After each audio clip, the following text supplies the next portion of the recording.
Hi, I am Marya, your host of Pain to Power. This is a show where we turn our struggles into our strengths and we heal in community. Brought to you in association with the I Rant Network. And please, if you haven't done it yet, make sure you subscribe, hit the bell below, like, and leave a comment. Engage with us. Today, we have a great conversation, and I want to make sure that you're with us.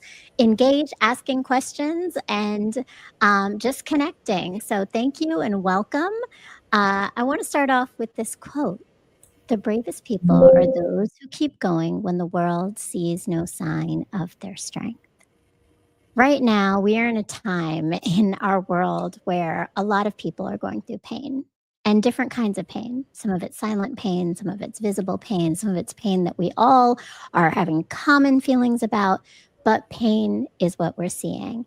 And oftentimes, many people are carrying that without speaking on it. So today, my guest is bravely sharing her story openly and giving us this understanding of what it is to hold daily pain. And I am really excited to bring to the stage the author of the book, The Daily Pain, that Cecily Holland has written. Welcome, Cecily. Hi, Marya. How are you? I'm great. How are you doing today? I'm doing okay. I'm doing okay today. Well, it's really an honor to have you here. First off, I love the yellow. Yellow is sunshine and light. And when I think about our conversation today, you're bringing light and awareness to something that often we don't talk about. So I love the color and the energy that you're going to be bringing to today's conversation. It's an honor to have you here.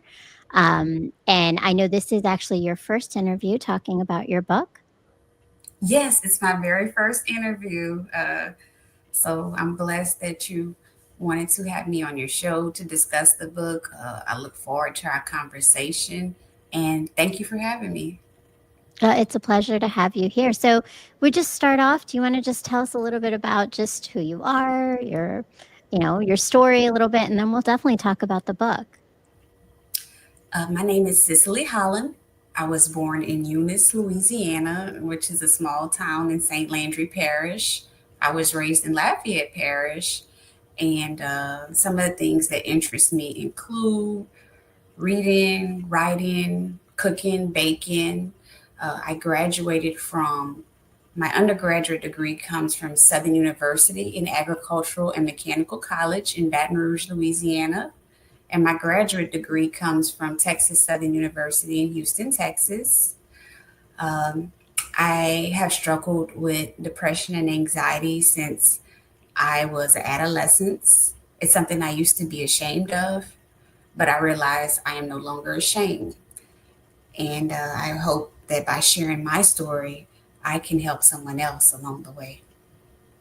Oh, thank you so much. And it sounds like you have a lot of dynamic, rich history of where you grew up and the experiences that you have, but it's also definitely come with some pain. And one of the things that I always bring my guests on here, the show title is called Pain to Power because for me, I think everyone has a really personal relationship with what it is to find power in pain. So when you think about that for yourself, what does that mean, turning pain into power? For me, turning pain into power in this situation, in this scenario, was writing this book. This is how I turned my pain into power. I put my pain on paper using words, emotions, and feelings for different things that I experienced and went through. And so I feel that's how I turned my pain into power, how I took my power back by writing and sharing my story with the world and letting other people know that it's okay if you're feeling a certain way. It's okay to go to a counselor or seek counseling for help. And that's how I feel. I turn my pain into power by writing and publishing this book and sharing it with the world. That's a beautiful thing. I actually just talked about that on a show that I do about this idea of birthing ideas is part of healing, right? So turning your pain into power was the writing for you. And when you think about that, How did you know your story was ready to be shared with others, not just holding it inside you? Well, to speak quite honestly and transparently, the Lord told me 20 years ago, or over 20 years ago, I want you to write a book. You're going to tell the world what you went through with anxiety and depression. And so I'm like, me? You want me to write a book? You want me to tell my business? You know how we get in this day and age, like, I'm not about to put my business out here in the Mm, streets for people to be knowing what's going on with me. But so over the years, as life passed, I would write, I would stop. I would write, I would stop. Life kept mm, happening. But it's like I would get these nudges, or some people say they hear the voice of God in different ways, whether it be loud or whispers. For me, I don't hear the voice of God loud. I hear the voice of God at like 2 or 3 o'clock in the morning when He's nudging me or waking me up because I can't sleep. That's when God wants to tell me something. Or sometimes you may see it through signs or mm, confirmation from things other people may tell you. But I say all this to say that I always knew I would write the book, but in January of 2024, this is when I finally got serious and said, okay, Lord, I'm ready to listen. I'm ready to follow your instructions. And I picked it up again. I was determined to finish it. I was like, I gotta finish it this year. I gotta finish it. And then April of 2024 came and my father passed. So after my father passed, I stopped. I stopped because you're in the middle of grief, paperwork, you're trying to work at the same time while trying to maintain your sanity on top of right. grieving. And finally I said, you know what? I said, I need to finish this. I need to finish this for myself. I need to finish this for dad. I need to finish this for the world because just to speak transparently and honestly, I closed the coffin at my dad's funeral, like at the last viewing in the church. And I told myself, I said, Cicely, if you can close the coffin at the funeral of your own dad, you can finish this book.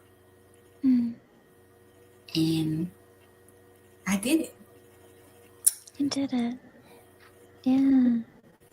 My condolences for your loss. Thank you. Um, and so it sounds like your father played a big role in your life and in this book. Is there some pieces about him inspiring this for you that you can share with us? Absolutely. When he met my mom married, my father and my mom married when I was 6. And in the book, I discuss how he was instrumental in helping my mom and I navigate the healthcare system. Him and my mother made sure I was able to get the resources that I needed, whether it was counseling, going to a doctor, um, or just making sure I'm okay. Like, he always made sure I was okay. And he took care of me, what a father is supposed to do. He was there, he listened, he cared, he was supportive. And those are some of the ways that he showed up. And as you know, when you read the book, I mention him quite often about how he was real instrumental in this battle of helping me navigate these challenges throughout the years. Him and my mother. I couldn't have did it without him, either one of them. Mm, that's really important, and I appreciate that because it sounds like then he also in his passing has motivated you, right, to take it to this next level as well, which is powerful. And that's it's a full circle, it sounds like, right? Um, It absolutely is full circle. Uh, I will say that since he's passed, I've always heard people say you're not the same, after losing a parent, or you change in so many different ways. And I really didn't know or learn that until after it happened to me. mm, I became a stronger, version of myself, a more powerful version of myself. So it's almost like this pain pushed me to birth this purpose, if this makes sense. Mm, absolutely. And I had to find an outlet. I had to find an artistic outlet to deal with this grief and find some way to honor myself, honor my mother and my father. And I said, that's it. I got to finish this book. And like I said, I started in January of 2024. Well, picked it up again. And it's just that dad didn't get to see the final copy because he passed in April of 2024. I'm sorry that he missed that. Me But too. again, you talk about your strength, and I want to talk about that because being stronger, you describe yourself as being unapologetically yourself in the book. Uh, how does that is that part of that strength you felt? Like where did you feel that ability to be unapologetically yourself? And what does that mean for you? I haven't always been this way. You know, in the book, I was quite frank about how I used to let people walk all over me, use me, take advantage of my kindness, uh, misuse me, maybe take advantage of me in different ways. But as you age, you begin to mature, or you would think age would bring about maturity, and you grow and you learn. Now, we're always constantly growing and learning, but I feel like I have done so much growing and learning and stretching the Mm, past year. I cannot begin to explain. So I feel like living my truth or being who I am unapologetically is how I'm honoring myself now. And mm, to be quite frankly, you know, like either you like it or you don't. And that's not speaking from a rude or ugly standpoint, but I'm just saying I'm at the point in my life where I am who I am. And either you're going to love me and accept me for who I am or you're not. And that's okay too. You know, everybody is not for everybody, or everyone is not for everybody. no, they're not, right? But that's so much strength. I think for what you speak of is your story of how you used to show up before and what you allowed in the way people were treating you to be able to say I am me and I am standing up as me unapologetically is a lot of shift and strength in that. So I applaud you for that.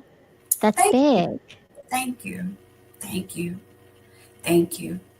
And let me just say, I am a huge advocate for therapy, and I discussed that in the book as well about counseling and therapy because you can have family members, you can have friends, but at the end of the day, you want to pray to Jesus, but you also want to have an unbiased voice, unbiased license voice that you're able to Mhm. talk to about your emotions.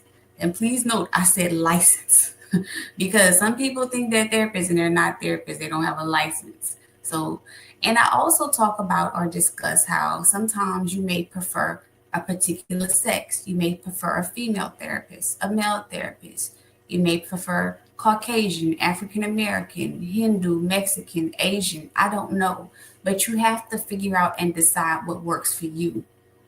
And sometimes you may start with one doctor or therapist and you find they're not a good match for you, or they're not grasping your story as you would hope they would.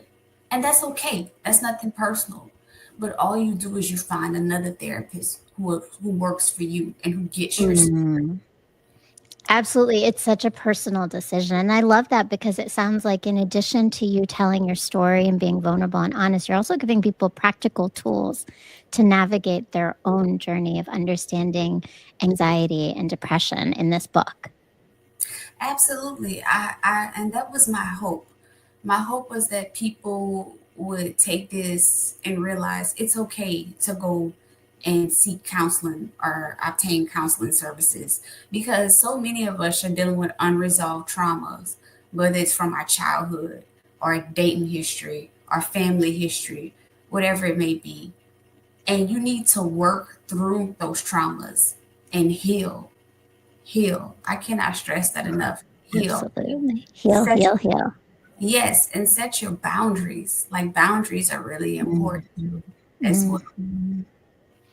Absolutely. Everything you're saying, right? So I want to come back and I saw there's some people in our chat. I want to say welcome and thank you for engaging with us here in the chat. Please make sure that you're here. Make sure you subscribe, you like, you comment, and keep bringing up your comments and thoughts in the chat. I think I saw some of our ranters family. There we go. Tasha from No Hold Backs. Welcome, Tasha. She says, indeed, doing that inner work is important. Get therapy. Yes, yes. From professional herself. Yes, get therapy, right? I love it. And Just One Love is joining us as well. Good evening, Renters family. Good evening, Just One Love. So happy to have you both here and our Renters family. Indeed, I learned so much about me and people around me when my dad died. A part of me died and part of me grew. I get it. Absolutely. When we lose a parent, that is significant in our lives. There's a huge loss, and there's so much that we learn about ourselves, our strength, the community around us, right? Their legacy, who we want to be. There's so much. I feel like so many conversations I've had today about loss of people around us are coming back to me. Um, and so, I wonder, and you talk about the practicality, it sounds like therapy is one of the things that was the tools for you, but what else helped you and gave you to learn that strength? I would say first and foremost, Jesus Christ. I also discuss in the book. I was raised in the Christian faith. I grew up in the Black Baptist church. I'm a Christian. I believe you should be able to know a tree by its fruit. I try to treat people the way I would want to be treated. Um, Going to church, praying, reading scriptures, meditating, journaling. Also, finding a strong support system. I was extremely blessed to have not one but two parents who were extremely supportive. I understand that's not the case for everybody. Sometimes your family may be come from people who are not your actual blood. And I Mhm. also was blessed with some extremely great friends. And I would not dare name names because I feel like if I started naming names, I would miss somebody. Oh, no. And when you do that, it's like you miss somebody. Yeah, It's like, oh my God, I forgot to say such and such names, right. and It's love to all who you know who I you love, are. love to all. So, yes, I would say having a strong Christian foundation, therapy, having a great support system, parents, excellent, excellent friends. And I was also blessed with some great supervisors, some great coworkers, and people who the Lord just plant strategically along my way or along my path in life. They have been a blessing. And sometimes you wonder, how did you know I would need this? How did you know, Lord, I would need this Mm. person in my life at that time period? But He just knows. He knows all. And it's just truly amazing. And, when I think about this process, Marya, to tell you the truth, just to show you how God is always working, this book was published the day after my birthday. I had nothing to do with that. I had no idea that this book would come out the day after my birthday. So I feel like Wow. that's the What biggest a birthday gift. present I gave to myself this year. Oh. That is the most powerful birthday present to have something that is so personal and so important and something you've worked on for so long to come to fruition and out there for everyone. So please make sure everyone here buy the book. The Daily Pain. It's all the links of where you can find it are below. You can find it on all major booksellers, Amazon. It's on oh, where is it? Barnes and Noble, right? We also have Walmart. There's quite a few places you can find it. Look up, find Cecily. Make sure you're following her. And yes, no, I love that, and I love this idea of when you know people are planted in your way, right, on purpose to guide you. So community is huge. Faith is really big for you, and it sounds like therapy was also definitely one of those things. So no holdbacks as a question: when you're going through your worst, the best people who really are there for you show up. Yes, obviously not a question, but a statement, and I love that. Yes, right? And it's funny because sometimes and I wonder, like, did you see this? Is that did you realize who the best people were for you? And maybe some of the people who weren't really looking out for you, you also realized as well. I think some people, like I have some childhood friends, friends from middle school, high school, college, people who were strategically planted in my life throughout the years. And you learn people, and the more time you get to spend with people, like I said, you will know a tree by its fruit. And these people really want the best for you. They care for you. They may be something that's random as a check-in. And you thinking it's random, it's not really random. But what they don't know is you may have had a terrible day, you know, Mm, or you may have been crying, an hour earlier or 5 minutes earlier. Or even family members. I have some really awesome family members as well, besides my parents. Um, so I think a support system is really huge. And I understand that everybody does not have a great support system. And so this is why in the book I encourage people to build your own support system. Find what interests you. Find what works best for you. Is it journaling? I don't know. Is it exercising? I don't know. Only you can figure it out. Is it traveling? Maybe every 2 or 3 months. Is it finding a remote job? Is it working under a boss who doesn't micromanage you? I can't answer that. Only you know what works for you. And then, which brings me to another great point. You have to learn your triggers. What mm. triggers your mood? What makes you angry? What's sensitive for you? What's a sensitive topic for you? As I discuss in the novel as well, holidays are a trigger for me. December to January. Some years are better than others. And that's a trigger for me. I don't know why. Maybe it's because it's the closing of the year, but it's something that I've had to learn to work around. But I'm Mm. aware that the key is I'm aware of this. If you aren't aware of your triggers, then that's a problem. You need to find out what causes you to become angry. Why are you angry? What haven't you healed? Absolutely. I mean, and I love this idea of digging deeper into understanding ourselves to be able to find that healing and really make the bigger impact in the healing. Sometimes we heal on the surface when we don't heal the really big patterns that are the root of it.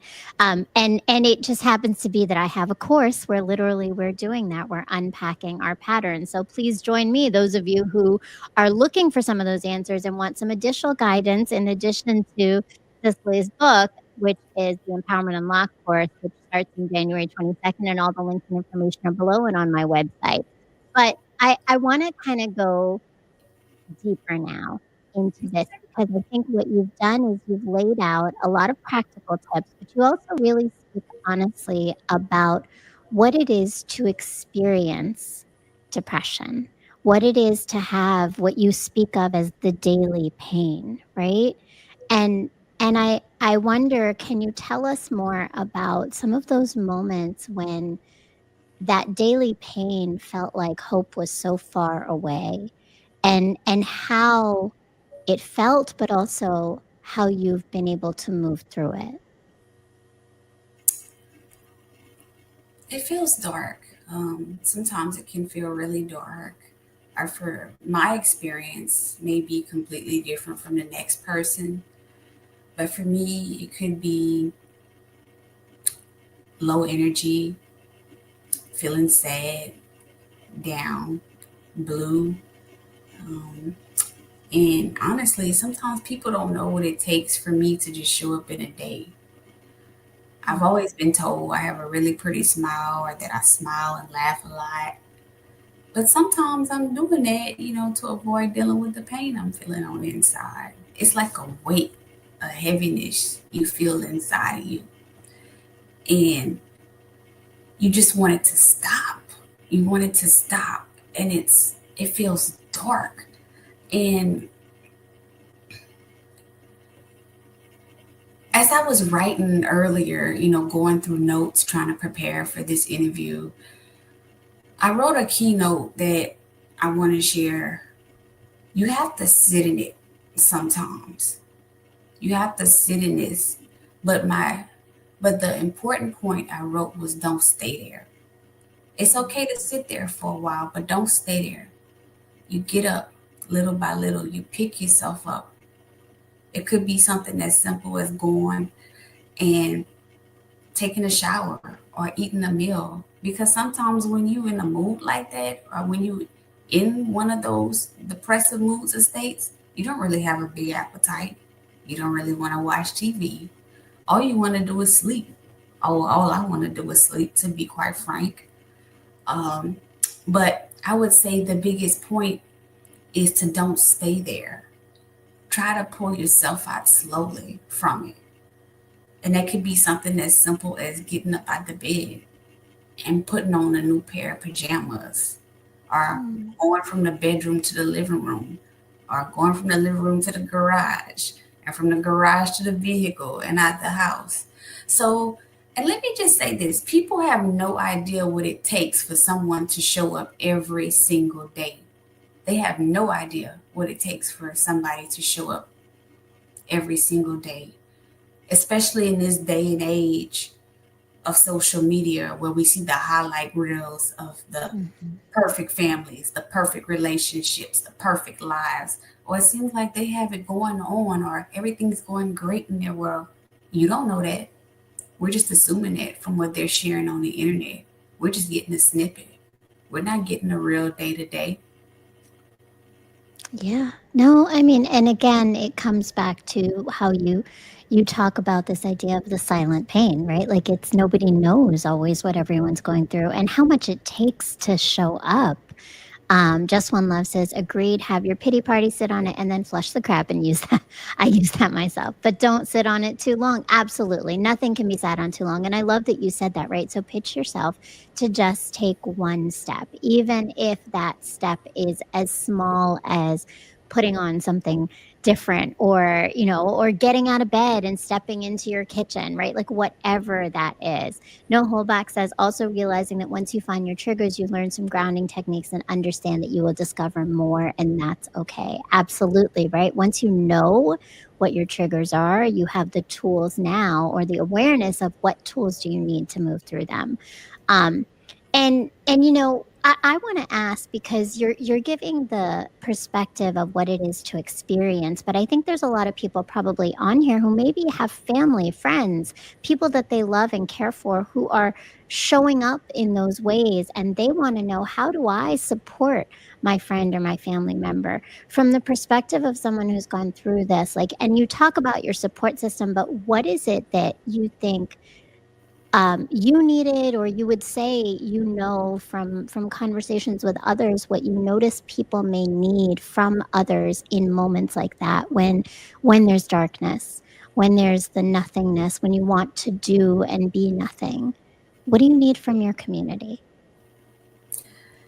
I would say maybe start with something as simple as door dashing them some food. Maybe I'm being too simple. Door dashing them some food. Send them some food. Pick up the phone and call them. Or if they're not answering the phone, send them a text message. Or you know what? If you're there for that person and you're sitting there with that person, just sit there with them in silence. Sometimes people don't need a speech about, well, if I was you, I would do da da da da, or you should do da da da da. People don't want to hear that all the time, especially if they feel like that. Sometimes the best thing you can do for somebody is just sit with them, or just be there for them by showing up. Just showing up, just your presence means so much. Now, I do Mm, understand sometimes we may push back, you know, and that's okay. I mean, but I would encourage the people who want genuinely want to show up, keep pushing, keep knocking, don't give up. Keep knocking and keep pushing until that person has no choice but to let you in. Because they see you're not going nowhere. You genuinely and truly, really do care for them and their well being. And eventually they may break down those walls a little bit, right? And Absolutely. I like this idea of DoorDash because I think sometimes, like, if you don't know what to say and you feel like you are being pushed away, I mean, nobody's pushing away food. Or No, I mean, they might be a little bit, nobody's pushing but away like, food. like mostly you'd be like, at some point I'm be hungry, right? like, Yeah, nobody's pushing away food. And so, like you you can't go know, wrong. I didn't say the no, wrong thing. I didn't offend you. I brought you food. and it may sound so simple, but it really is simple little things that people And I think it's a safe thing, but it's still a thing from love and care. And to your point, it shows genuine, genuine connection with someone. Like I really do want to be there for you. I don't know how, but here's something I can do. yes, And yes, that's what it sounds like you're saying, that people just need to know that there's someone there who's not giving up on them. yes, yes, yes. That's huge. That's huge. And you know, with your own mental health struggles and in writing this book and everything, how have you felt in your day-to-day life is as you've kind of you know moved through not carrying your struggles but actually expressing them, right? Saying things, speaking on all of this. And you said writing was your healing, but tell me more about that part of this journey for you. Writing was very therapeutic for me. Actually, when I went back and reread what I went through, what I still deal with, it actually made me really sad. It made me really sad to know that I went through that and experienced that. But it also made me realize how strong I really am, that I was able to push past all of this and get the help I need, push past the depressive episodes, push past the anxious moments.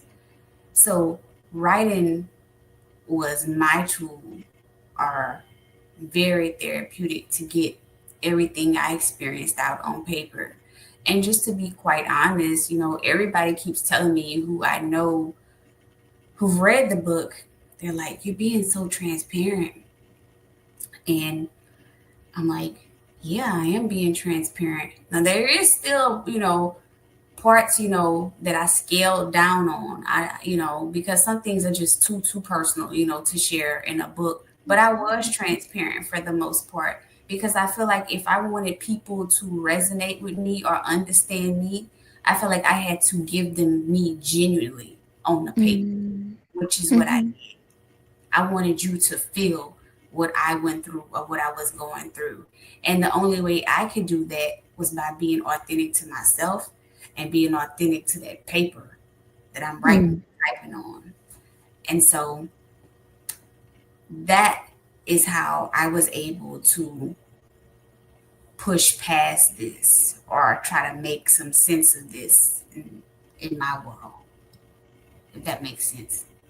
Yeah, I mean, I love that. And transparency is almost the healing part, is what it sounds like, right? It's the full authenticity of you without, and full doesn't always mean I expose every single scar and on me, right? Full means just I'm genuinely telling you this was hard. How hard, you get to decide to share, right? That Um and so I wonder for you, do you feel like in some ways this book is a little bit of a love letter to little Cicely? Yes, yes, there's so much, and I'm getting excited about this because there's so much conversation now about healing the inner child or healing the inner child. I don't know if you've heard this phrase. Absolutely. I talk about it all the time. Yes. And Yes. so I feel like I'm healing younger Cicely. This is like a healing letter to younger Cicely to let her know, yeah, you walked through all this, you've experienced all this, but look at you now. You're on the other side of this. But let me be clear, I still do struggle at times, but I'm not where I used to be. So that's why I want people to know that healing is possible, but you have to do the work. It won't come to you. You have to show up every day. You have to really want it for yourself. And it's hard. My God, I know it is hard. It is so, so hard when you feel Mhm. like nobody really cares or you feel really alone. But people really do care for you. They really do love you. They want you here. And you have to find, again, I will stress this again, the support system that works for you. Your Mhm. support system may not look like my support system, but that's okay. Whatever works for you, whatever keeps you going from day to day. And let me just also share this. I've had so many people who've confided in me that they had to go to counseling for different things, or they knew a family member or a friend who experienced maybe some anxiety or depression. So, by me sharing my story, is actually giving people, I feel, confidence to talk more about this topic because Mhm. I still feel like mental health is a taboo topic a little bit. I feel like Yeah. it's made some great strides over the past few years or the past few decades. Compared to 2000, absolutely. But is the conversation where it could be? Absolutely not. But I do believe we have made great strides in the discussion and the topics. But yes, to answer your question, this is absolutely healing the inner child and a love letter to little Cicely to let her know, look at everything you went through, but you're still here. You're Look, better now. You're stronger now. and I stronger, right? So powerful. So powerful. Like that. And that is, there really is so much in that when you are able to look back at your little self who didn't have power, who didn't have the ability to change the things around them that was hurting them, and to say, no, but I can do it now. I can take care of you now. absolutely. And you keep being able to do that for little Cicely when pain comes, because it does. To your point, right? Like, I don't think anything, healing is an evolution of constantly um, facing yourself and facing challenges over and over again, but learning from it. And to your point, never sitting in it, right? Constantly learning your tools so that you quicker and quicker can get out of it. So, to that point, like when you think about power now, and just over the time, right? What you saw power as a child, what you saw as a young adult, and now how you see it in your stage of being currently. How do you see power? And how have you defined or changed your definition of it? Power in regards to Just healing. your own power, your power. I guess I didn't realize that I had so much control over my life. Because, growing up, you told you going to school or you're going to do this, you're going to do that, right? Or whatever. But when it comes to mental health, you're thinking that, oh, this is all out of my control. This is all Mhm. out of my hand, right? But then as you gain more tools, more resources, you realize you do have more control than you think you do. You get to control your narrative. You get to control your outcome. Nobody gets to decide where my elevator stops or where my train Mhm. stops. I decide where my elevator stops and where my train stops. You don't get to decide that. The only person who ultimately gets to decide that is our Lord and Savior Jesus Christ and yourself by the work you're doing. That's who decides where your elevator stops or your train stops, not you. So you control your destiny, your story, your narrative, but you have to also be open to the twists and turns that may come with it as well. Because healing, Inevitably. yes, yes, yes, because healing is not linear. It's up and down. It's up and down. It's a roller coaster. It's not, oh, I'm here one day, and we're gonna go from here to there. Like, no, it's not like that. It's really up and down. It's a whole messy ball game. It is. It's very messy. It's ugly. It's very messy and ugly, but on the other side, it is a great feeling. So awesome. It really is, right? And it is a choice, Yes, right? it truly So, is. kudos to all who are on here on the show, who are listening, to making the choice to heal, to joining us in learning more tools for healing. Thank you so much, Cicely, for just sharing your story of how you have been healing and what you have learned, what you have experienced, and what you are now giving others to take away. So, with that, when you think about, our listeners, right? Some people who are sitting in loneliness or heaviness right now, or have been before, right? What's one gentle truth or a reminder that you want them to hold on to today? It's okay. It's okay. It's okay to cry. It's okay to feel those feelings.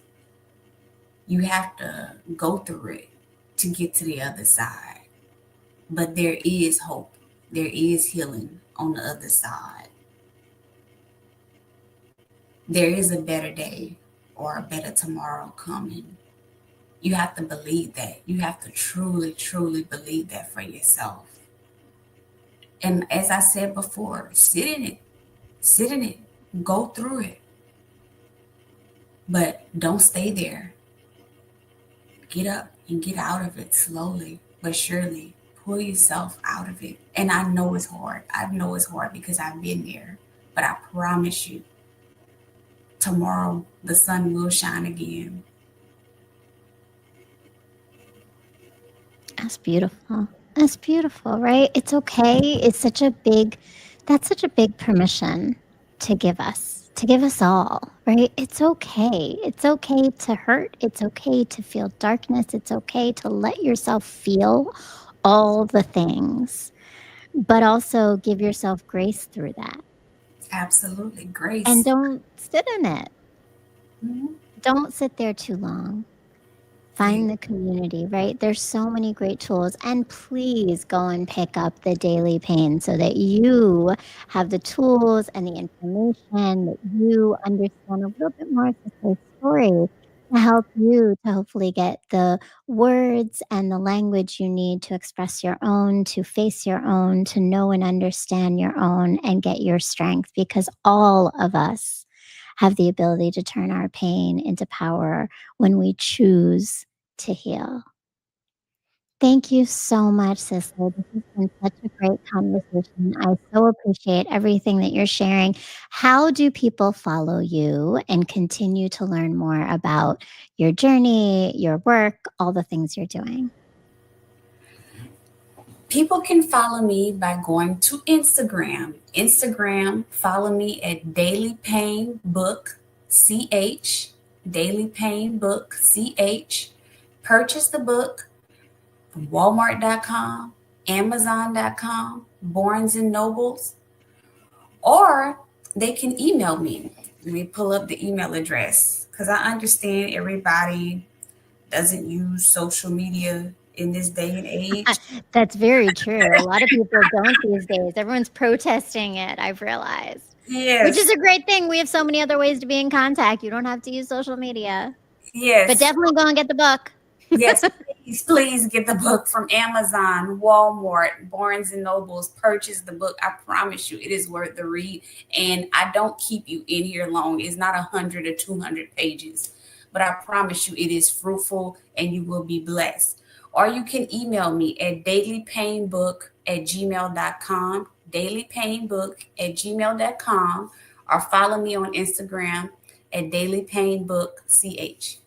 I love that. And all those links and information are below in this YouTube video. So please make sure you check that out. And while you're down there, subscribe, comment, like, Yes, all join that. and hit the bell so that you are here. Look, I am always selling. I love it. I love it.